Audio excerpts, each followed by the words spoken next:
Hey, everybody. That is Gary Smith. Hello there. That is Kaz Kenny. Kapow! And I am Eddie Bramble, and this is episode 47, I think it is. Yeah, 47 of the Blackwaters Edge podcast. I'm keeping track of them by my age now. So we're one more older than me now. Just one? Are you sure? You didn't lose count? I don't know, 74. What's that? You want to know what kind of vacuum I got or what? Let's not get started on that. Okay. Please, So let's just- avoid that. Let's just start us off with this week's fishing report. Well, I got good news and bad news. The good news is, that's not good news. It's cold as shit outside right now, you know? So, It's a little really, windy. I'll tell you who's doing good is my friends are up Deep Creek Lake right now, and they're ice fishing. They're up in Pennsylvania on the lakes, and they're out at Habib and all the other places out in Western Maryland and Western Pennsylvania. I think that's who's probably had the most luck this week as far as adventures, you know what I'm saying? For here, the bad news is we haven't really seen much this week at all, you know, so it's been kind of tough. Everybody here knows it's been tough for me. I had a oyster shell go into my gum earlier in the week, so I'm talking fun Yeah, and that was, everything like that was a little bit rough. Why don't you just go and quick little story about it real Oh my quick. God! So, you know, I learned lots of lessons in life, and I guess this is a good lesson to learn. You know, with two dogs, you know, you learn lessons there too. So I always eat oysters. You all know that. I'm always eating some kind of seafood, and I wound up coming down and pushing a piece of oyster shell into my gum. So, you know, not really thinking nothing of it. You know, I played with it, tried to get it out. You know, I thought it had gone because I didn't feel it anymore. All I did was push it back inside and didn't think about how sharp the edge of an oyster is. You know what I mean? And not realizing, you know, the more that I'm pushing on it and pushing this thing around, I'm just breaking this thing up into smaller pieces that are just moving back and forth in the gum line. You know what I'm saying? So, do I want to talk about being a doctor myself? Or what? I wouldn't give don't go into details. Just tell Okay, just quick so flyover. I took care of it myself, cut it open, pulled the thing out with a pair of tweezers. I'm like, hey, man, I got this thing. We're good to go.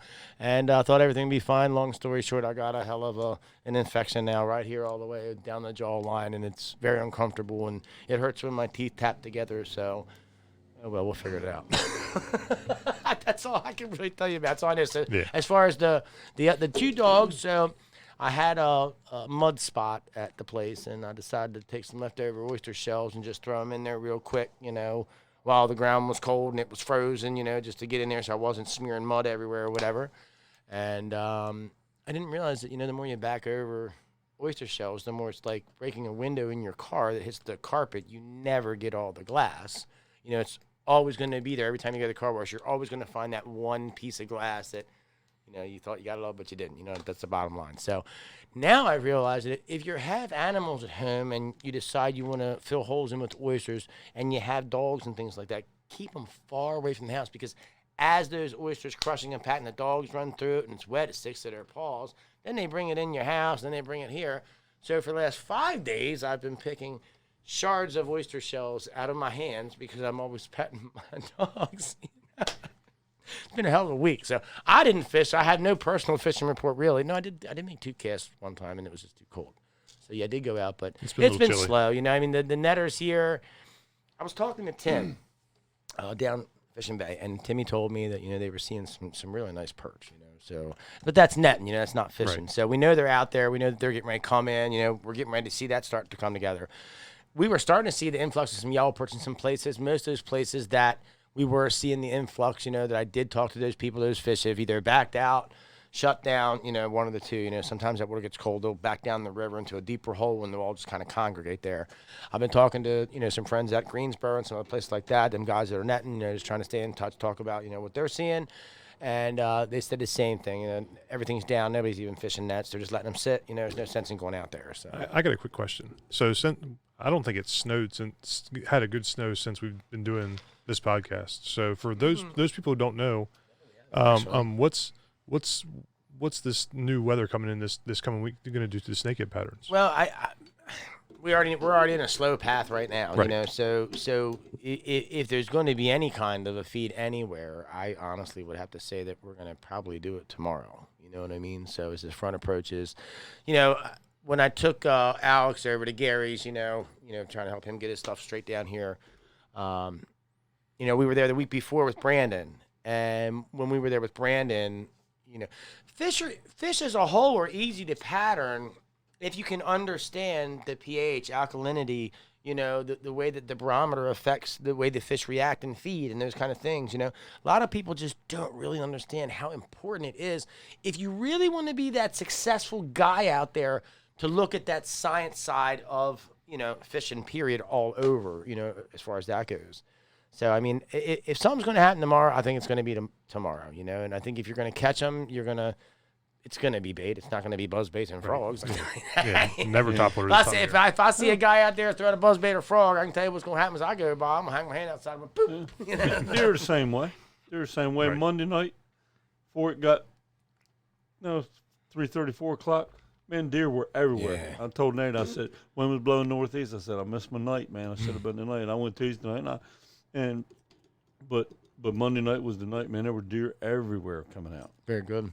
Dad, have you seen anything rolling down there anywhere? You seen anything in the water rolling when you're sick of hunting or anything down there? I know you got some places. Just menace. But when it was warmer, there's a lot. I mean, even the last frogs. You know, it's funny. People think frogs like in September they're gone. Oh no! I've got a people here in my ditch or in the culvert under my driveway at the house, and he was out 2 days last week.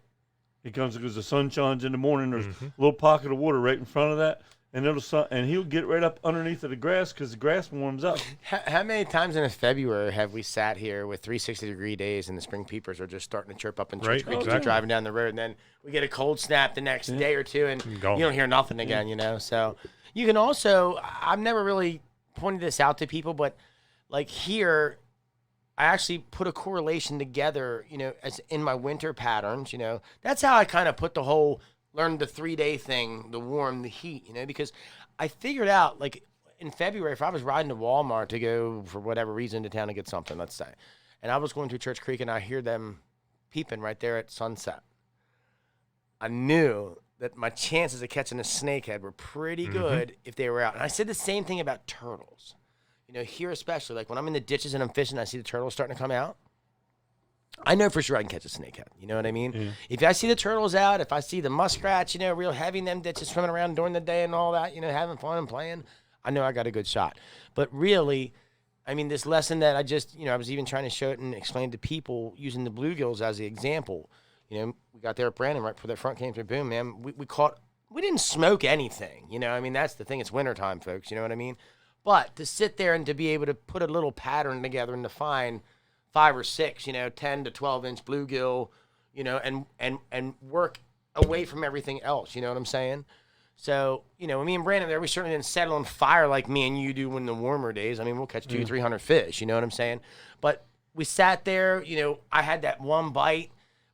We knew the front was coming. I knew that the sun was playing a role in it. So if we moved over to that other side where I had that bite, that was probably the area in the pond the fish had bunched up to eat. There was probably something there to eat. You know what I'm saying? So I don't know. I mean, people think I'm like well, I don't even want to say, because every time I say I'm something, Eddie says I'm a lot of people think I'm a fishing freak just because I like really try to break everything down so much. What'd you tell Brandon? You called like 3 or 4. I'm not going to fish anymore, man. I don't want you to catch stuff. And he catches 4 or 5 more. So I'm not going to fish anymore, man. I told Brandon, how many times he told you that, man? So here's the thing, right? So we got there, and like, I'm just as anxious as anybody to catch a fish, you know. And I kind of felt bad about it, you know. No, you didn't. No, I didn't. You're right. When that bobber goes down, you don't feel bad about shit. You know what I mean? So you might feel bad about what's on the other end, but you don't feel bad when it goes down. So, you know, I said to Brandon after I caught the second one, you know, he still hadn't caught his first one yet. And I said, look, man, next time it goes down, just leave it sit here. Just run over here and grab it, all right? So I'm over there talking to him, and then I see the bobber go, so I'll be right back. he's like a kid Easter egg hunting, and the other kid's going for to pick something up, and he just runs over and grabs it right in front of him. I look like So I went back to the car. Right? Molly had her head out, and she was screaming out of the truck or something. I don't know. So I ran over there to see what she was doing. I come back, and Gary goes, yeah, man, make sure when that rod goes off next time, you make sure you let him get one. I'm like, oh, yeah, hey, Brandon, if that thing goes off again, all right, you make sure you get that, all right? I swear to God, you couldn't go on 1, 2. I said, oh, I'll be right back. And Gary's just over here like this. You know, like, I wouldn't want to fish with me either, man. You know what I'm saying? So, I mean, that's pretty much an overview of everything. I mean, up the bay. I mean, the guys up here, you're seeing ice in places, Oh, I mean, yeah. right. Especially with this wind. And right now, I mean, where's our boy Roy? Roy, safety, safety, safety. That's all I keep thinking in my head. You know what I mean? Every time I drive down the road here and I see a frozen ditch or see the culvert cove half frozen except for the line running out the middle, that's the first thing I think about, believe it or not, is Roy Boyd in safety. I don't know why that is, but so that's what I got. I know we got a really good show today, and I'm excited. So Yeah, let's do it. absolutely. So this week we've got on Bryan Dolph. Did I say that right, Dolph? That's correct. Brian is from Old Skool Tackle. How you doing today, man? Not too bad. Good. So for those who don't know you, why don't you just give a quick overview of who you are and what you do? All right, so I own a local-based tackle company based in Salisbury. We make soft baits and some jigs, primarily the Bring soft the mic baits. to you just a bit closer. Oh, okay. There we go. There you go. We do a lot of paddle tails exclusively. So we do a little bit of grubs, but pretty much we are just trying to fall into that niche of the paddle tail market here locally. So everything was done in-house. We don't outsource anything. Everything's handmade. Everything is injected by hand. We don't have any big fancy injection machines or anything else. So a lot of it is small batches. I'm trying to focus it in there so they can get everything. We'll get into all that. But I'll tell you what I'm looking at here is beautiful stuff. I didn't mean to interrupt you. I'm just trying to get them to see your name. Yeah. These things are fire, man. Continue, please. Yeah. So I'm ready. That's actually a new product this year. So we're starting tail. to get into the jig spinners for the redfish guys that are chasing them out in the Tangier Sound. Captain Sean Dougherty, where you at down in Florida? Check these bad boys out, man. Yeah, Come on man. down to Homosassa. Help us out. Yeah. Oh, gosh, they are beautiful, man. I really like these things and that tail. Yeah, but they're working. Yeah. South Carolina, John Foster. That's right. Hey, yeah, John, I forgot about him. I Holy mean- City Charters. I bet you these things might do something down there, too, man. Let's get these things on the market. Let's get these things down there and get them going. Yeah. Specs would love those things. Oh, man, you ain't shitting about that either. No, and that's kind of the nice thing about that is we've kind of had to adapt a lot of the freshwater stuff to saltwater. So the compounds on all of our soft plastics is meant to be extremely durable for saltwater fish. But last year, oh, there you go. He's going to go test it out. But he said it's very durable. He saw my It eyes. is. I was like, let me look at this thing. And, I mean, first. Let's see that. it's a lot more durable than most of the soft plastics on the market. I'm honest with you. Look, Eddie, you're a hyperlastics guy. I mean, here, let me see. I mean, this is hyperlastics, great bait, but let's just, I'm feeling it. I mean, it's Right. Yeah, Gary- and so Gary we've feel taken too. that plastisol compound about as durable as we can possibly get it without having adverse effects on the action of the bait. And as a result, we've got a lot of pictures. I don't know. You're the snakehead guy. I'm the saltwater guy. I tell you what, these things are beautiful. I'm But not I gonna lie get- to you. I mean, these things will catch them. I'm telling you right now. Well, yeah. I'm a swim bait guy. I mean, that's me. So, my first swim bait introduction to snakeheads was the lure that I use here for just my rock fishing and my trout, which is a culprit riptide mullet. Okay, so that's what I bought for years. That's all I ever used. And then when everybody started making these things, and I got to see different size lures, different gauge. I don't know what the correct word would be for that. Right, the thickness, diameters of the tail. girth, whatever, and how these things were being built. And I saw this market starting to change, you know what I mean? Yeah. And guys like you were showing up and other guys were showing up and these new swim baits were coming out. It seemed to be all about the flap. I wanted to buy that, all about the flap, Yeah. I did, man, because, when we were throwing some of the other swim baits, that was the thing we were judging swim baits on in the beginning. How big of a swing did the tail have? How natural did it look? Did the tail run straight? Did it make the lure turn over, So there's been a lot of stuff that's still unfolding in the swim bait business, but I mean, I can't lie. I mean, I'm looking at this thing here, this jig spinner. I mean, pretty stuff. this emerald owl, Gary showed him that color right there you got, That's man. pretty. That's pretty. I like God, that thing would kill it in Florida. I'm telling you, that thing would kill it in the St. Johns Blade River hits like it you right, wouldn't just loaded believe, up with man. glitter. Yeah, so a lot of so I wish I could say that I'm a mad scientist and I can tell you that there's an art form to that, but a lot of that stuff I just stumbled into playing around with different colors, and I would just throw them in my tackle box. When I would get a new color in, I'd mix it up to see how it would react if I mixed it with other colors. So I had a lot of weird blues and stuff in my tackle box, stuff that you don't conventionally see on the market. And I was just fishing the Route 50 bridge down in Ocean City one day, and I had this light blue bait never fished a blue bait in my life. And my buddy's throwing chartreuse, his girlfriend's throwing pink, all the normal go-to colors, and you think you'd be killing rockfish. For some reason, they just kept tearing into the blue. And it was because there was a little bit of that translucent piece to the bait. You back that up with some flake in it. Mm-hmm.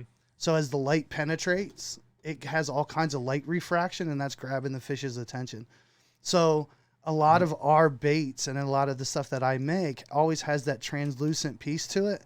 So that light penetration will go there, and you're not the fish just isn't seeing if it's an opaque bait like a traditional white.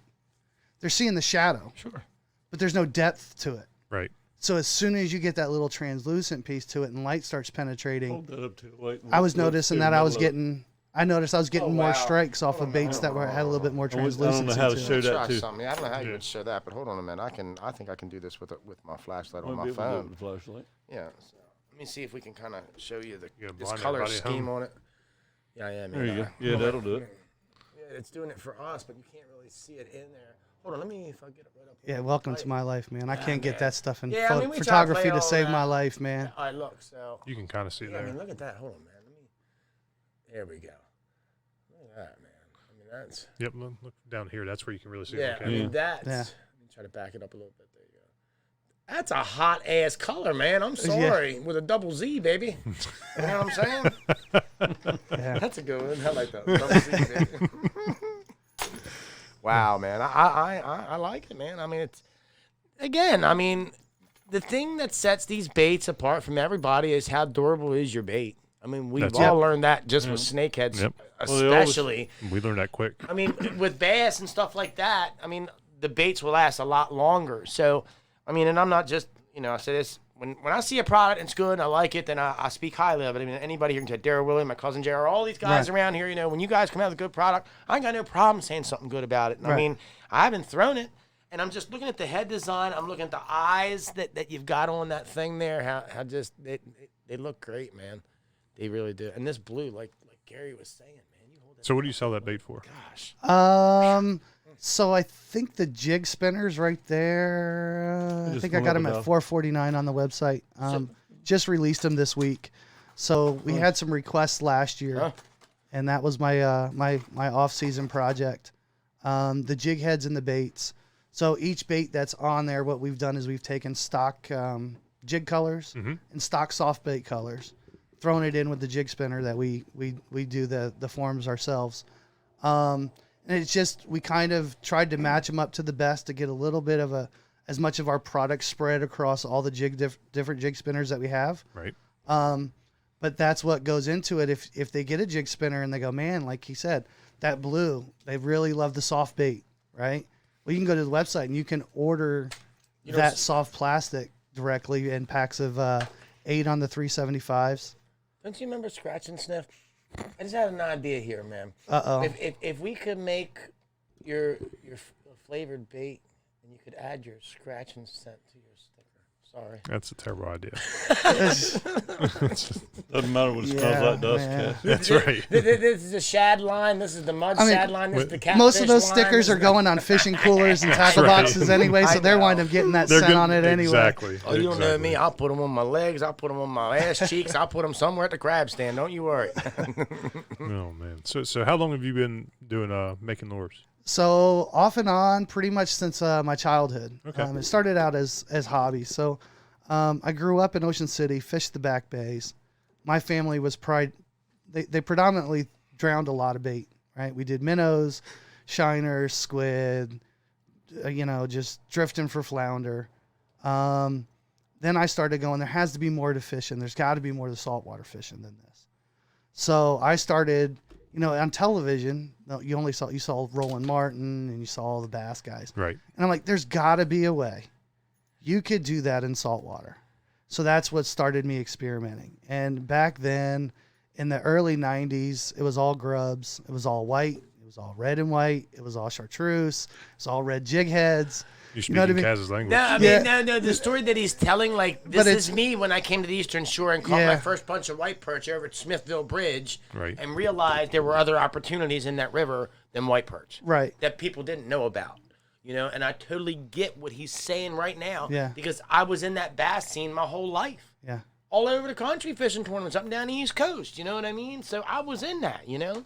Yeah. When I got here and I caught white perch and people were like, hey, they showed me a bucket of white perch. What's so big about that, dude? I catch bluegills that big in ponds all the time. Then I found a white perch like 13 inches. I'm like, damn. And then somebody showed me one that was 14 and a half. I'm like, damn. So I get it 100%. Trust me. Yeah. You know? And then it just started. I didn't like what I was seeing, you know. And then it was, Damn. you know, spec rigs. I used to use those off of the Oceanic Pier in Ocean City, catching trout under the incoming high tide at night. And a lot of those were yellow and white, and the trout didn't react to it very well. So the first thing I did is, after I had a bad night, and I went back and I talked to my grandfather, and my uncle, and my grandfather is actually in the logo of my company. That's his profile pic. And so talked to him, and he was like, you know, they used to make those spec rigs white with a chartreuse stripe. Well, they stopped making them. I said, Crazy. well, That's I'm going to crazy. chip all the paint off of these. I went to the local department store, got model paint. First thing I did, dip them in white, green stripe. They looked hideous. But sure, I went right out the next night, and I mean, I'm killing them. Everybody's like, what are you using? What are you using? I'm like, I'm using spec rigs. Every single guy walked down the end of the pier was buying the yellow ones that didn't work. This is crazy. And then I'm sitting here going, and they'd come out and they wouldn't have, and they're like, man, they're just not working for me like they are you. And I'm like, huh. Well, I'm going to just keep this to myself, right? But then as I get older, and I always had that dream as a kid, I wanted to start my own lure business. And my life drugged me into supply chain and a business degree and working warehouse transportation logistics. But yet it was always started nagging at me later in life. And even as I was doing it as a hobby, you know, a buddy of mine was like, yeah, you should start a business. And I was like, I don't know if I should. And, you know, but We know that. after enough beers at the end of the day, That's you go, right. yep, I'm going to start a business. I mean, a So, lot of yeah, bad it's a decisions done too. deal, you know. And so it started out, I was doing it off and on while I was working a 60, 70, 80-hour a week job and kind of doing what JR's doing, right? You come home and you're tinkering around in the shop I mean, until he's the going wee to have to hours make a in the morning. choice soon, too, you know? Yeah, and for me, that was my wife. I got a very supportive wife, and I was doing the taxes, and I told her how much, you know, the first couple of years, you know, you got that heavy investment phase. Right. And for me, it was, what's my niche? You know, you got to throw a bunch of stuff against the wall to figure out what sticks. And what gravitated was the soft plastics, which I didn't think it was going to be. I was doing a lot of jigs. I was doing a lot of bucktails. I was doing a lot of things. And then I was like, well, you know what? Soft plastics is a good addition to the jigs.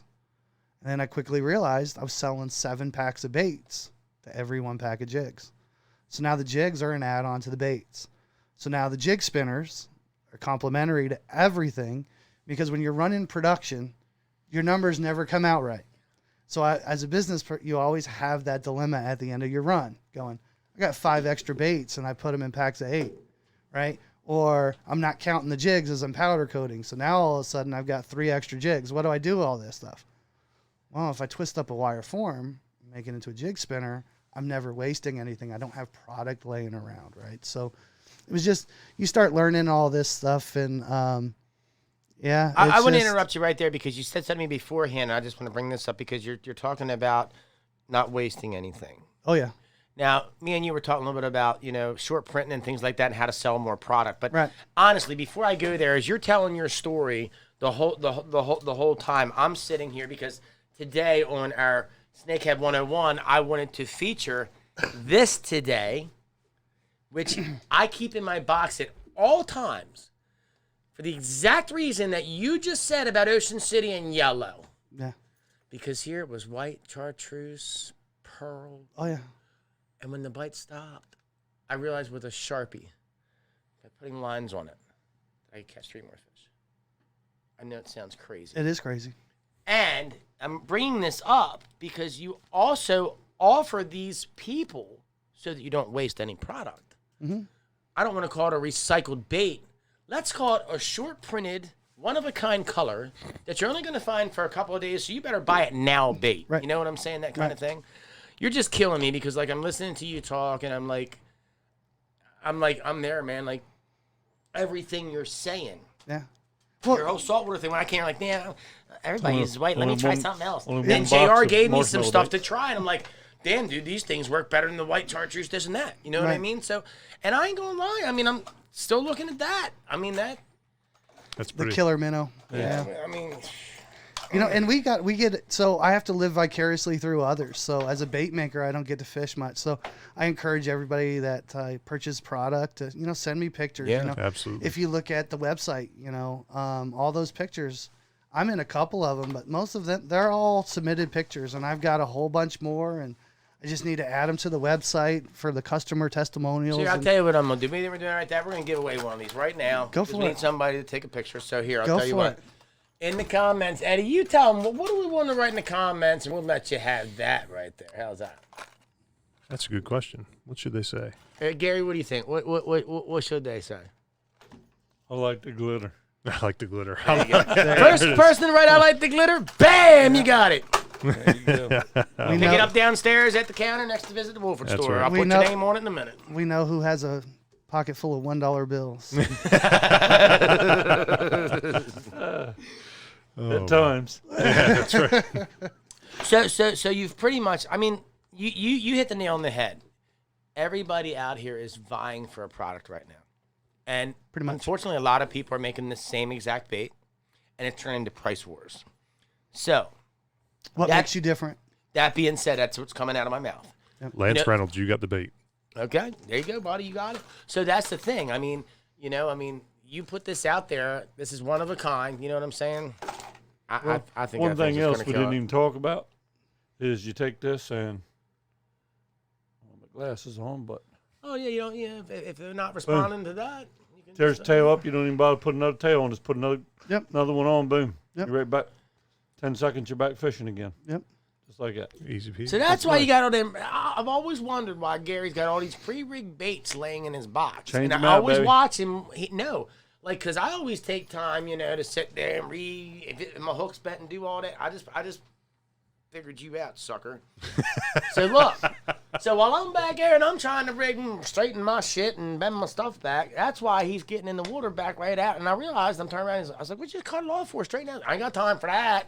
Yeah. So how many- now you know I I know. got Now that I know from? why he's got them. I'm serious. Open the box, like 5 of this color, 5 of that color, right on the jig head, ready to go. I'm like, well, wasn't that wasting? I mean, like, aren't you wasting jig heads? He's like, no, because everyone's getting used. I'm like, Yeah. damn, I never thought about You it. know where like I got that from? I got that from tog fishing. Used to tog fish with a friend of mine when you could catch more than one or two at a time, and keep them. And tog are notorious for coming up and just crunching your bait and sucking it off there and smacking the hook with his tail on his way away. So I told him one day, I said, I've got them, so we're going to warp them today. So we went over there, and what I'd bought was some black hooks, but I bought treble hooks. And I bought black open swivels. Tied the swivel on the line and took the treble hook off. I had all the treble hooks laying in the tackle box. When we were using speckled crabs, would pull the back shell off the speckled crab and right in front of his apron, shove that eye of that treble hook down on there and pull him down on there, hook it on there, throw it over, catch a tog. When you brought him in, you just took a pair of pliers, held on to it, took the hook off, left it in the fish, put another one on. You have time to fool with it. And we caught our limit and About we're that? out of there like in 25 minutes. Wow. Sounds a little obsessive and compulsive. I don't know. I But just it's carry just- 6. Sounds like it works to Fishing. me. Sounds like But, fishing. oh, it worked great. I mean, you don't miss them because they couldn't get that bait off there without Right. getting hooked. Anybody that's ever fished with me will tell you I bring 6 fishing poles. So I'm the what I- same way. So what I do is I rig them up. Because you never know where in the water column they are that day. Yep. And for me, every minute, every second my line's not in the water, I'm missing a fish in my mind. It's fair to It's, say, Brian, you're as sick as the rest of Yeah. us, Brian. So it's I'm gonna have whatever various ounces, various color patterns, whatever, and you just throw that spread right, and you're trying to figure out where in the water column they are, what they're reacting to. And to be completely honest, that's why I took the hobby to a sick point to where my wife told me I had to make a business decision. Because it gets real expensive in your tackle box when you're trying to carry one of everything with you. Yes, that's the truth. And I fish, like we were talking earlier, I fish saltwater like most guys fish freshwater. I'm looking for heavy structure. I'm looking for skinny water, and you're going to lose a lot of jig heads, man. And, That is the flip side too. Like I Yep. can't lie. Like these guys will see me down here in the bridges, and I'm jigging the oyster bed, and I'm snapping off. I'm snapping off. Like why do you keep jigging? Like Because that's what because one of these times, because that's what they want. Because You know? one of these times, I'm going to think I'm snagged, and it's going to start taking out some drag. But and you've you're got gonna that know friend why. that looks at you and he's like, yeah, but dude, that's $5 a bait, man. I've watched you lose 7 or 8 of them already. Yeah. And like, here's the sickness, you know. So just break it down. You get the 139, 42-inch rockfish off Fishing Creek Bridge on your jig, and you broke off 8. Most guys gonna walk off that bridge and be like, "That was worth $40, man."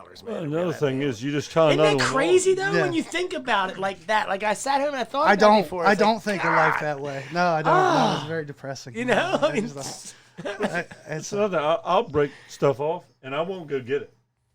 no. I'll keep it on fishing there until I fished it out. I mean, it's going to be there 20 minutes later. Just go get it right there. Okay, but if you move in there to get it, you're going to Fish are scare gone. whatever's in there out of there. I got to throw Ricky under the bus real quick about how we fish Blackwater when we're out here, right? So if he hangs up, we don't reel it in; just stays there.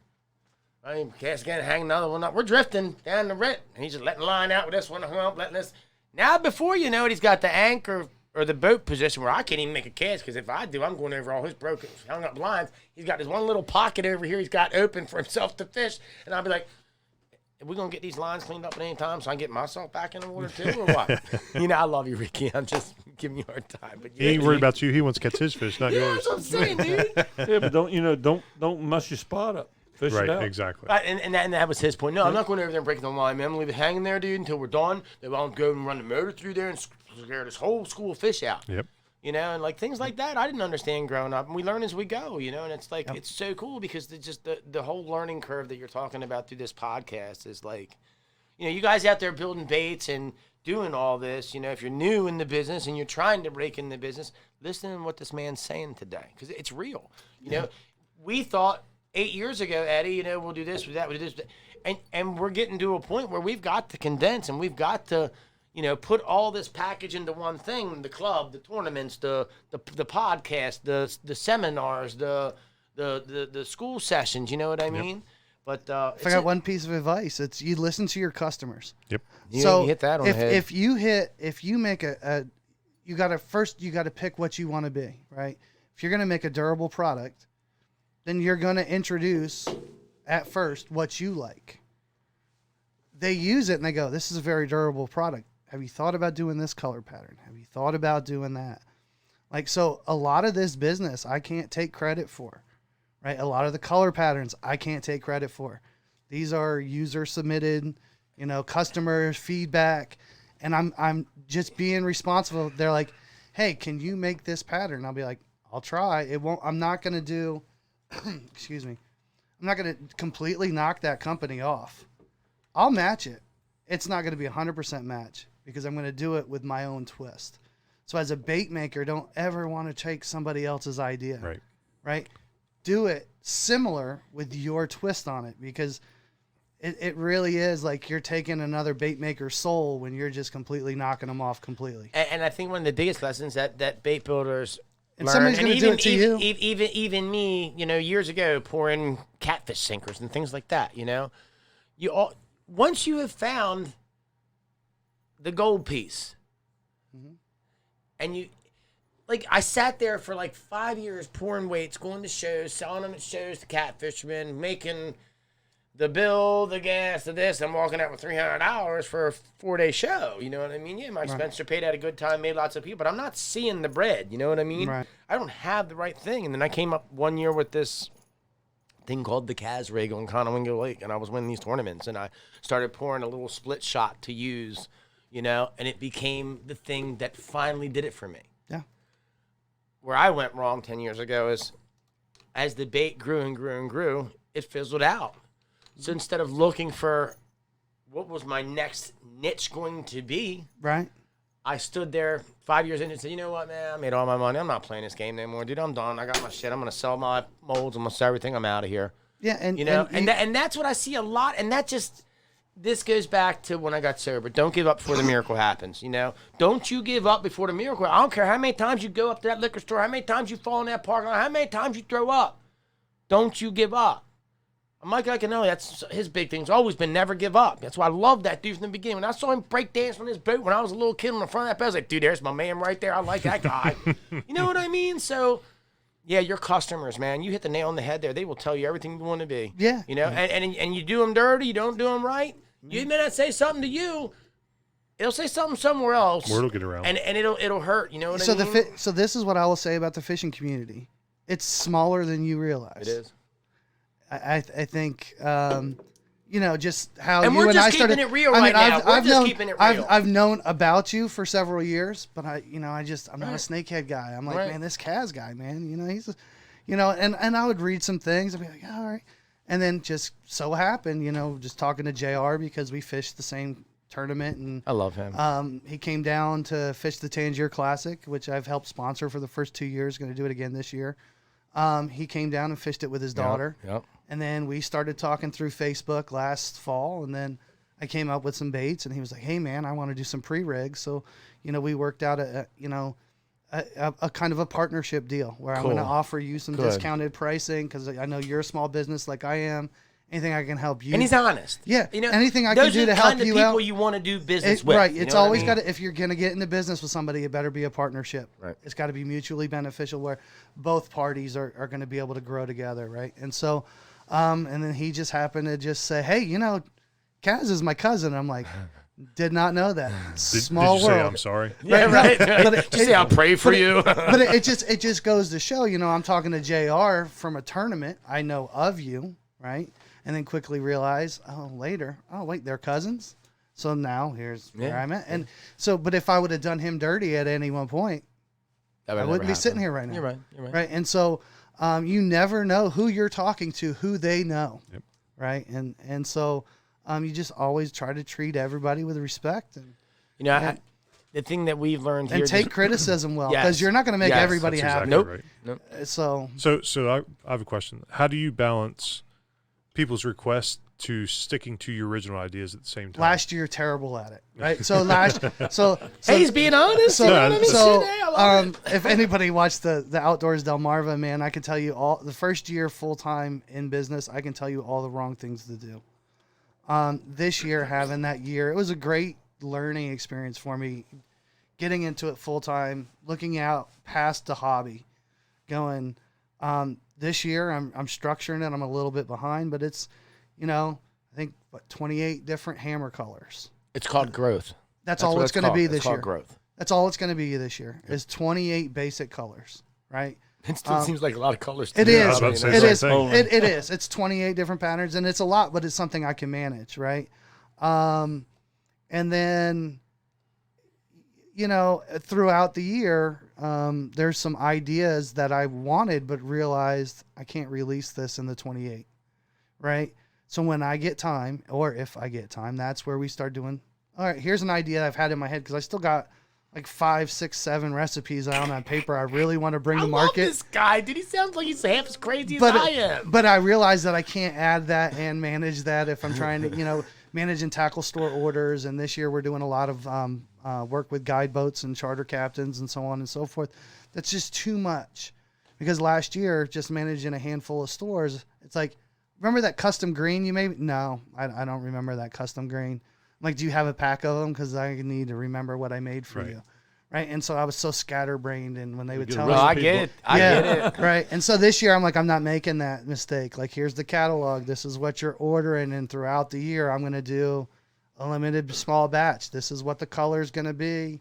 If it sells out in 5 minutes, that goes in a check mark and going, this goes into next year's catalog. That's right. Like, Just like crayon does with their colors. It doesn't work.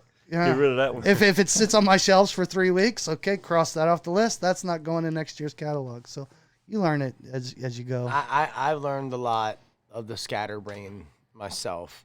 I don't think you've learned anything about scatterbrain. This is what I want to. This is what I wanted to like follow up with. He has learned if he realizes he hasn't. I just don't know what to do about it.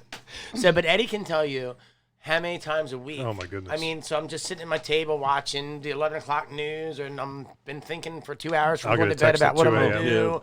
And I'll be like, Eddie, I just had to get an idea. What do you think of this? And I know he's not awake. I know he's going to see it, but I do it because I know that if I don't do it then and there, you won't remember. I'll forget it. Yeah. You know what I mean? I won't remember it. You know what I mean? So there's been several times when I've said to Eddie, hey, what did I text you the other day? Because I don't remember. I know I sent you a message too, and Gary a message. Oh, yeah, this. Okay, do you think we should do that? Yeah. Or no, I don't know. Yeah, we'll talk it out. Let's figure out what the feasibility of it is. Right, and you said the word partnership, and that's, I think the thing here for us, it's really helped out a lot, is that we really work good together when we're together. You know what I mean? We don't charge anybody to come on here. We don't charge anybody to come here and talk about products. Right. You don't hear me out here asking for a handout. Right. We're doing this to build our platform for sure. We know we could get paid.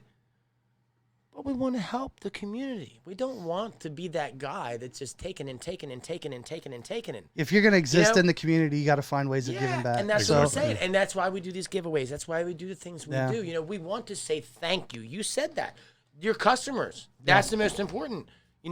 Thanking them. I make these posts all the time. People are like, man, how many times are you going to thank that guy? Let me tell you what. How many times you walked away from somebody and said, man, God dang, I just wish you'd thank me one frickin' time for the shit I do for you. Right. Not that you want to say it. You do want to say it. You don't it say crosses it. your mind. You know what I'm saying?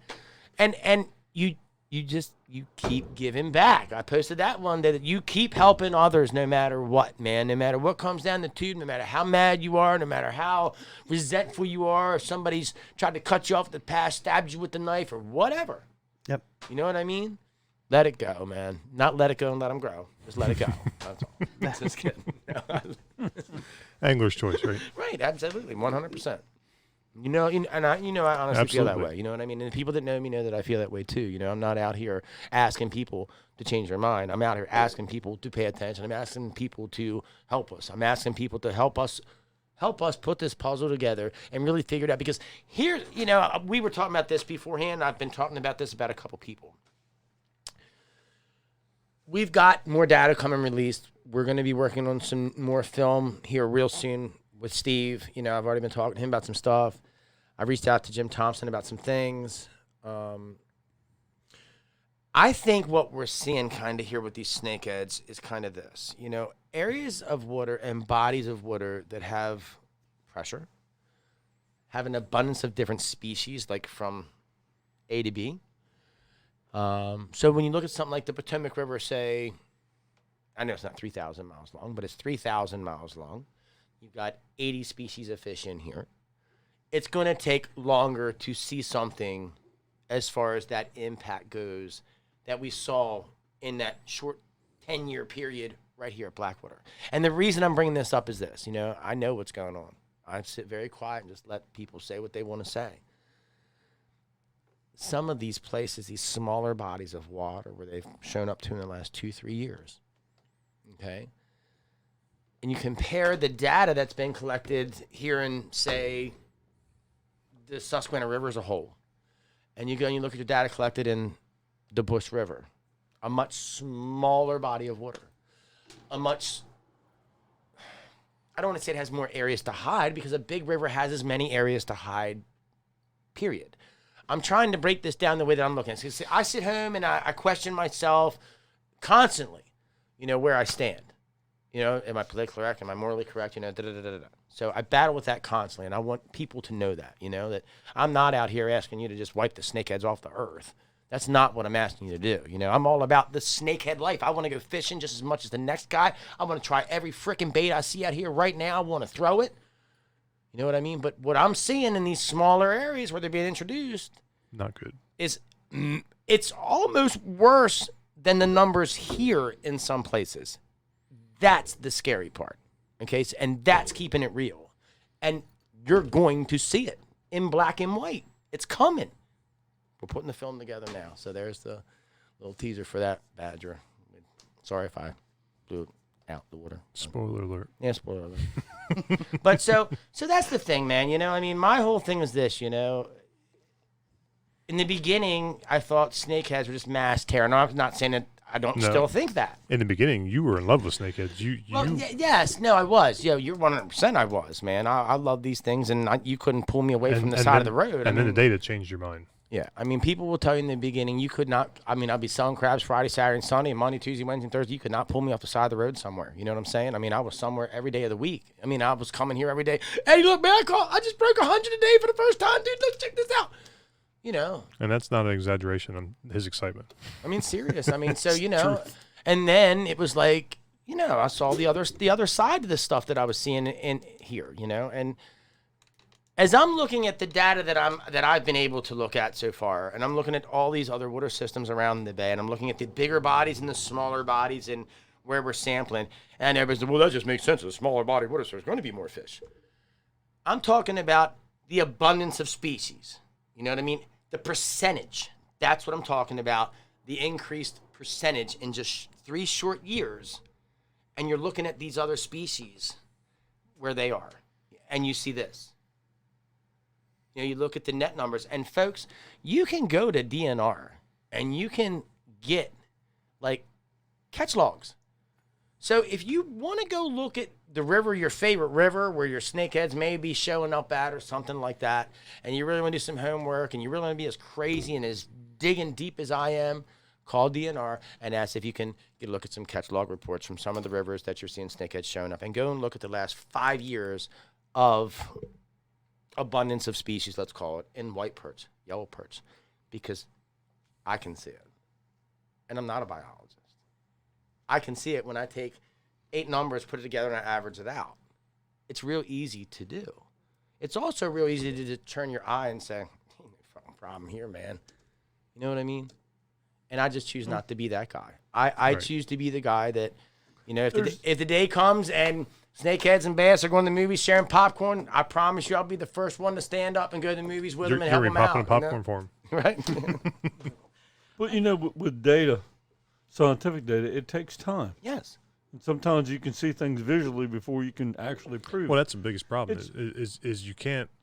Sometimes the problem's already too late before you have the data. Yeah, it's like my pond home. Mhm. I don't have snakeheads in it, and I know why. Prove me wrong. Well, we know. Nobody else has what I and, we, have, and we've shown the people and that everybody came, else you know has what I mean? snakeheads. Yep. So you got to prove me wrong. I know what I know, Hey, Gary. and they can tell me what they want. Gary. Should I tell them about our snakehead removal program that we'll be coming out with here this year? Or am I not supposed to? No. Okay. Hold off on that. All right.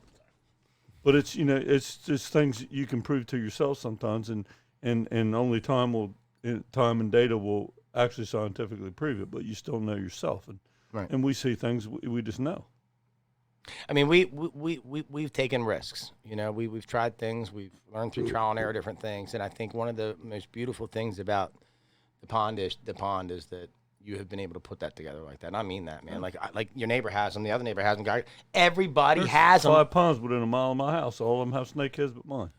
And I thought about things because we think about things. And I look at Blackwater and then I look at the pond. You know what I mean? So if I don't know how I'm trying to can't replicate explain what right, I've got I in a understand. river. That's the problem. I understand that, but I'm saying like the folks here that are having the issues that are raising the ducks that we're talking to and things like that don't know what to do. I mean, we're coming up with some solutions that are, let's use the word, less inhumane. You know what I mean? And it's simply by construction. You know, it's simply by changing something in the. An old man told me one day, he says, you can't change the facts. You can change the outcome of the facts. And I never understood that again until I was like in my 30s. I made a post the other day about cliches and how, you know, your family says them to you growing up, your dad, your mom, and you're just walking around all the time going, that's so stupid, man. I hope she never says that to me again. And then in your 30s, somebody says it again, you think about it, you're like, damn, dude, that's my life, man. You know what I mean? So I don't know. I want to ask this because I know some people are going to ask these questions. Can we talk about wire gauge? I mean, what do we have here? What are we looking at? 4-1. What is the biggest fish that you have heard, seen, or that they've caught on your bait? So we did some short production on that and did some R&D testing on it, and they were catching puppy drum on them with no problems. And that's You know, that's the first. That was the first thing I asked because they asked for redfish spinners. So that's what I came up with. You know, you got guys out there like John Hostaka and them other guys. You know, they're Yeah. all big into the salt too, and I love watching them YouTubes, them guys doing them stuff they put together out there, them kayaks, and I don't know if he's getting that's anything from you checking them out, but you might want to check it out, John. I'm telling you right there, Johnny, that is pretty, man. I ain't kidding you. Yeah, and so that was the first thing I asked. I was like, how did the form? Because I wanted to go with a heavier gauge wire, and that was the heaviest. You know, COVID it's it's really tough on a bait maker, you know, like Oh, so right now it's I've got a totally couple tough on us. I've got a couple hundred of those already done up, but the problem is I've got like 3,000 of the barrel swivels on back order and they can't tell me when they're coming in. Yep. So You should trying to get ammunition. you know, well, even hooks. So Mustad, we use Mustad on everything. And so I didn't really have a problem with Mustad all last year, and I was living the good life, you know, placed my order and I'm getting 2,000 here, 1,000 here, not a big deal. Then all of a sudden they're like, back order. I'm like, what do you mean back order? We've dealt with it. We know. And now it's every order I've got is about 3 months out. So it's like trying to triple up on the orders going, well, if I'm going to wait 3 months, you better send me 3 times what I just ordered. Yep. Well, it's kind of twofold, you know. I mean, it's a good position to be in to be that far out, but it's also a bad position to be at when it's in demand. It's kind of what I funny. mean? They finally got shipping down to 2 days, and there's nothing to ship. That's right. That's Yeah. exactly right. You know? Yeah. So, yeah, it's we'll see as it goes. It could be something that it is going to evolve into a heavier gauge. But right now we haven't had any issues of them bending the No, wire. Well, or anything. we're going to test it. I can tell you that. You know, I'll put it to the test. I think and that we'll see what gauge. I happens. think that gauge is rated out up to 40 pounds. So you test it out and you let me know. I mean, I'm pulling on it. It's not doing much. kind of. Well, you're not very strong, so Yeah. Don't be putting a hook through your hand in front of me either. Daddy, you need one of these, man. You need a Snickers. I'm just kidding. so we have a question for you on in the chat. It's what's your favorite lure to throw and favorite fish to throw at? That's from Kevin at Bass Rack Outdoors. For me, wow, I should lie, but I'm going to be completely truthful. So, still to this day, I'm still a red and white guy. I mean, that's my cheeseburger bait, man. So, I throw if I'm ever fishing somewhere for the first time and I'm just trying to figure out what's there, I'm throwing a red jig head with a white paddle tail. And what are you throwing it at? Typically, do I have a fresh? I love speckled trout. Me too. I think they're a blast to catch. Pretty. They are a pretty fish. They taste really good. They hit hard, too. But you know, as you're targeting speckled trout, you know you're going probably through the same water column as bluefish and striper and all kinds of other things, which is why I really like fishing the Tangier Sound. The diversity of what you can catch there, and there's perch, and you can get into puppy drum and go a couple miles in either direction. You're in bull reds. The drum were amazing cobia. this year, you like know? it's just crazy down there, and it's just my favorite place to fish. So. Let me think. I know these things will work on snakeheads. There's no doubt in my mind about that. So I'm anxious to put that to the test. I mean, I have a feeling these things would be excellent on largemouth bass. And I'll tell you where I think these would really be great is in the rocky reservoirs around the state, you know, coming down the ledges with this thing and walking that. So I know that I can help you find some freshwater market for this stuff with you. Awesome. And I will do that for you. That's I mean, we got pictures in last year. Guys were taking them and they were catching snakeheads on them last year. You know, Gary, next week when we go, it's not surprising. Pond fishing or whatever, and you decide to pick up the Nepsiglia, let's leave this laying over there and I'm see if you taking can't this see if you can't get the 32. I'm telling you what, that bass had hit that spinner the other night. It was a big slob, and I ain't telling you, when he hit that thing, dude, it was like a summertime explosion when he nailed that thing right next to the bank. Yeah, it's funny. I'll take Menace home. And it had to. I I mean, I could snake not hold head. my hand in there. It was so cold, man. You know. And I'll dump them in the pond when I'm done fishing. Take them home and dump them in there. And when you dump them in there, if it's still daylight, most time that even the crappie will come up and start grabbing the bluegills will get the little ones, and then the bass will start banging on them. But if you wait till just at dark, it's like you dump them in there, nothing happens for about 15 seconds, and you get about 10 steps away, and it sounds like somebody's throwing rocks in the water, and they just start blowing them up, man. Should we talk about Snakehead 101? You want to do a little talk here for a You can do minute? quick. So we're going to add something to the podcast every week. We talked about that. It's going to be called Snakehead 101, just like when we went to school, English 101, whatever the hell it was. So Kaz never got past 100 though. Dude, I get out of ninth grade. I'm going to keep it real right here, okay? My friends back home, they know, okay? So I failed ninth grade 3 times, and finally it was like, let's hit the How many road. times did it take you to get through ninth? That's what I'm saying. Third time's a charm, right? Right. So third time I failed my mom and dad. I'm like, I don't want to go to school. I'm making more money out here riding my skateboard and doing this than I'll ever make sitting in a classroom for 7 hours a day. 12 years of school's enough. And my parents were just to the point where they were like, you know what, Gary, you're going to hell. But I mean, seriously, my parents were like, you know what, he doesn't want to go to school. He literally, I was a 4.0 student, 145 IQ. I mean, I wasn't a dummy. I just literally didn't like school anymore. And part of it was that I got pushed around a lot. I didn't stand up for myself. I've been a yes guy my whole life. That's the one thing I forgot I want to say about business when we were talking about business. Mm-hmm. Got to watch that word yes. Yeah. You know? It gets you in trouble every time. And my friends that are friends will tell you I'm just as guilty as a friend in that way. Yeah, dude, I'll be over there tomorrow at 2 o'clock. I'll see you there. Oh, you're coming in town this week, 3 o'clock, do work up the hotel? Oh, man, I'll be around and do some fishing. Let's start that podcast 3:30. But I'm just saying the schedule changes so fast. You know what I mean? It's almost hard to keep the flow. So I'm learning through this endeavor to use the word no.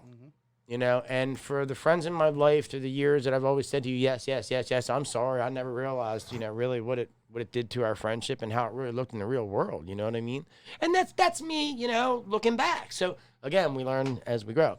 So Snakehead 101 this week, you know, it was funny because you're telling a story, you're talking about changing colors and things like that. So in the beginning for me, a lot of people ask me, you know, smell that? No, I didn't smell it. I can smell. You guys got COVID or what? You smell it now? I can smell it now, yeah, Okay. with the pack open. So this is called Spike It, okay? And I have used this I didn't know you played volleyball. for years. Oh, I see garlic written on it. Yeah, there you go. So the thing is, you know, you were talking about it, Brian, you know, about the same old thing. And I noticed a lot of times that the same old thing only worked for 3 days. You know what I'm saying? Especially with these snakeheads and the memory that they Very have. much so. So when I was doing my personal studying that was not legal at my farm by keeping snakeheads in tanks to do color coordination and see what their memory was, you know, this was part of that little thing that I did was these pens, you know. You can take these pens from Spike It, and you can take any kind of bait that you got there, any kind of plastic. And what do we have here on the table? Like, just give me a plastic.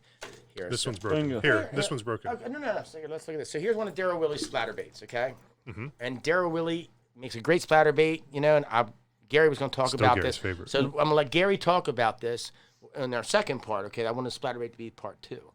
So, you know, part 1 of Snakehead 101 today is don't be afraid to make a change. Don't be afraid to think outside the box. So I learned real on that, you know, if I took my baits and I just, you know, just did something stupid. You never liked coloring inside the lines, did you? Nah, man.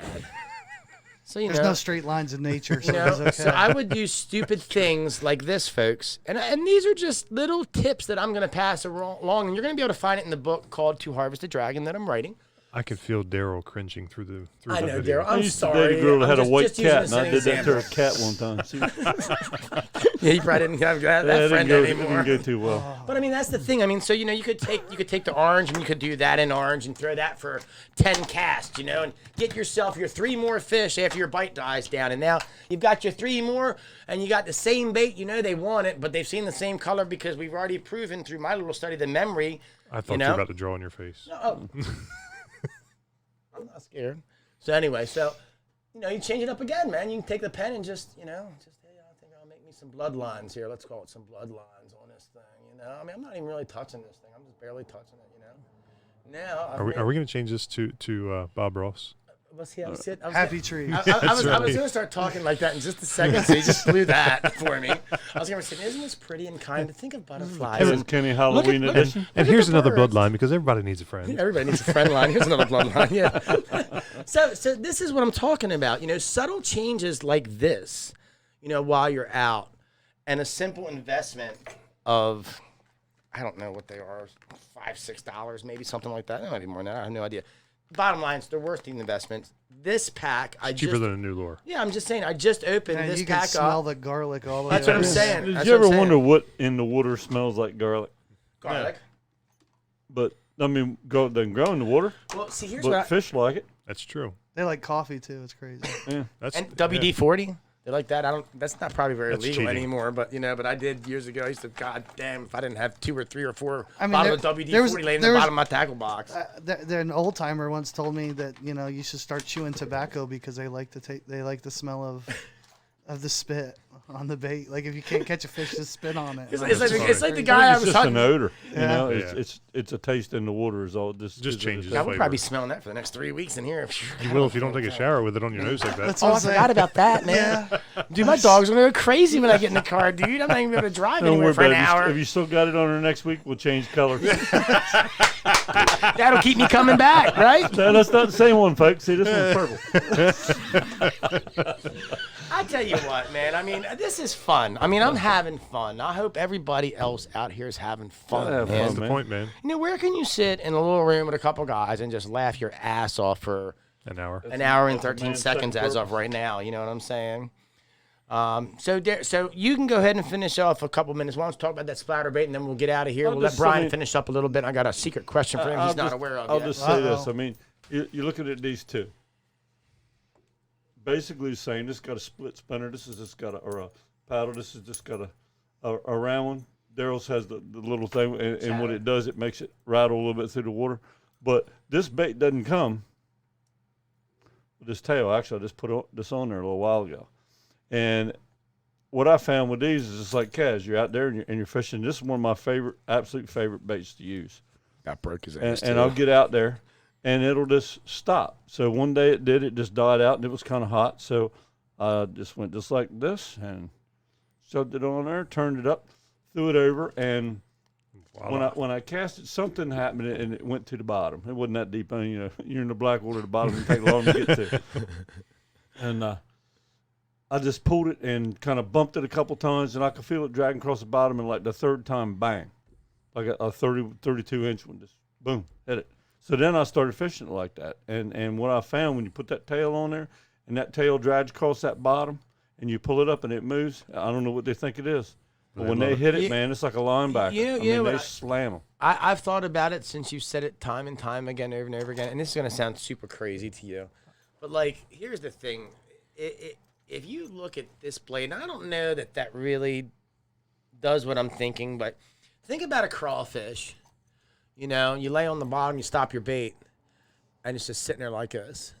And when a crawfish backs up, first thing he does is pick his hands up like this to try to scare his prey, and he backs up through the water like that, right? Yeah. So I've thought several times after you made that comparison and was telling me, hey, man, let it sit on the bottom for a minute and pick it back up, man. If you're missing them, man, let it sit there for a minute. It's like they're looking at it, and as soon as you move it, man, they grab it. And you were right. Well, you know? do the same thing like with rubber worms and I bass. understand, but what I'm saying, I think the thing that makes this bait special is that right there and the shape. Because in my eyes, I might think as a snakehead or as a bass down on the bottom, to see that 2-pronged blade spinning like that, I might think it's some claws coming out at me. You know what I mean? So I'm not saying that I'm right on that, but I thought about that and why the splatter bait's so good to you, and why you just, God, I mean, I've caught fish on it.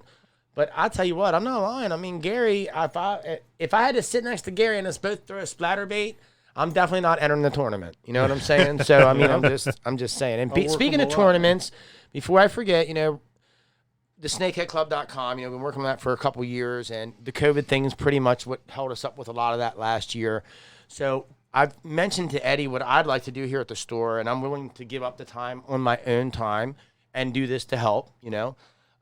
Maybe once a week or once a month for 1 hour, I'll come to the store and we'll pick the hour that I'll be at the store, and I'll be willing to meet anybody that wants to come down here and sit here and bull crap for an hour. You want to pick my brain, that's fine. But that has nothing to do with the club. That just has to do with, if you've got questions, you're in the area, we'll pick one day a week that I can meet with you. If I'll be at Friday at 4 o'clock, I'll be there for an hour till 5, something like that. I'll try to make it as convenient for people so they can hit it on the way home or on the way here, so we're not interrupting their fishing trip. But we realized last year that, not that I'm trying to be that guy, but we noticed that the more people that we were talking to when they came in the stores, they were buying more bait. When somebody comes into a store and there's not somebody there to talk to, they're probably not buying as much bait because they don't know what to buy. So through Snakehead 101, the snakeheadclub.com, you know, the once a week or bi-weekly time that I meet you here just to talk snakehead and bullcrap and help you fill your box and get yourself on the right way with your new rod, your new reel, your new whatever. You can check out snakeheadrod.com, snakeheadreel.com. We got them all. So, you know, you can Google them and we can help route you to the people that may be able to help you with the products that you're looking for. That's why we want to do this 101 thing every week. We want to give back even more than we're already giving to the community. So I think by doing this each week, you know, and helping the community, that helps us and it helps the community as a whole. And that's what we're trying to do. Before I forget, we created the new page, snakeheadusa.com. Yep. You know, we've been holding on to that name for a couple years here now, and we decided to do something with it. And I want to talk a little bit about that. I know we're running over the hour, and I know we try to stay an hour, but these are things that I think are worth spending a couple more minutes on. We all know in the snakehead world that what the word is, division, arguing, drama, whatever, man. It's not just in snakehead world. That's just America right now. Well, it's everything as a whole. But there's so much of it right now with what we're all into. You know what I mean? So I was thinking, you know, how could we create a page that could be virtually drama free, as unified as possible? Yeah, I mean that. See, Eddie, that's why I love you. I don't know them big words. How do you spell that? Do you know? No, I'm just kidding. THAT. Okay.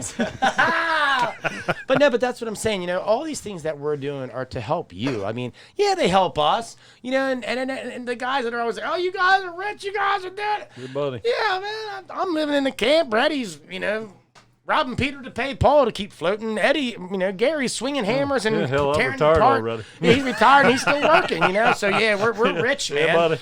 It's never been about money, you know, really, for us. It's been about giving back. It's been about making a difference. That's just the bottom line. You know, as a human, I want to be a guy that if I can make a difference and have the opportunity to do that, I want to do that, you know, as just being a good person, you know. So we got the tournaments coming back. We got to come back. So snakeheadusa.com. The purpose of the page is just pretty much going to be you can post your picture. That's it. That's it. You can't leave a comment. You can't write in the heading, hey, Bob here. I caught this on an Aquafina 16-ounce bottle trolled behind a... That's a 1 liter. Oh, whatever.